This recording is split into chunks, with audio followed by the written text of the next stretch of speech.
Poignée de main interdite à An, avant même les mesures coronavirus du gouvernement, pas un seul PV n'a été dressé. Voici 3 semaines, le deuxième vendredi de mars, juste avant que les cafés et restaurants ne ferment sur ordre du gouvernement, le bourgmestre François-Grégory Philippin a pris un arrêté pour interdire, dans l'espace public, dans sa localité, sous peine d'une forte amende, toute poignée de main, étreinte ou embrassade.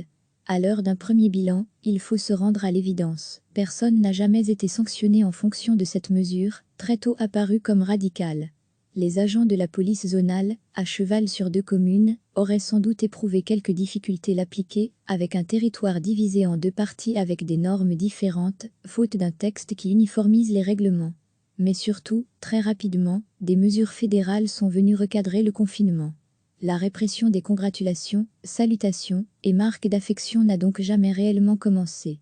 De toute façon, les forces de l'ordre ne manquent pas de travail. Sur les 10 derniers jours, 200 constats d'infraction ont été dressés, principalement pour des rassemblements ou des déplacements intempestifs, mais également pour des commerces qui tentent d'ouvrir plus tôt ou plus tard que ce qui est permis. Recevez chaque matin l'essentiel de l'actualité.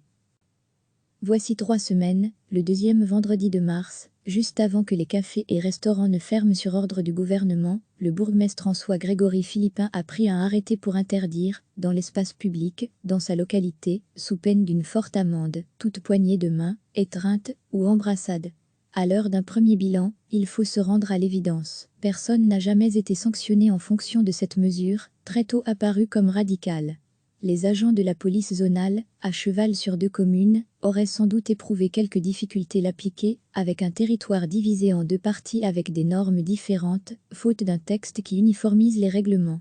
Mais surtout, très rapidement, des mesures fédérales sont venues recadrer le confinement. La répression des congratulations, salutations et marques d'affection n'a donc jamais réellement commencé. De toute façon, les forces de l'ordre ne manquent pas de travail. Sur les 10 derniers jours, 200 constats d'infraction ont été dressés, principalement pour des rassemblements ou des déplacements intempestifs, mais également pour des commerces qui tentent d'ouvrir plus tôt ou plus tard que ce qui est permis.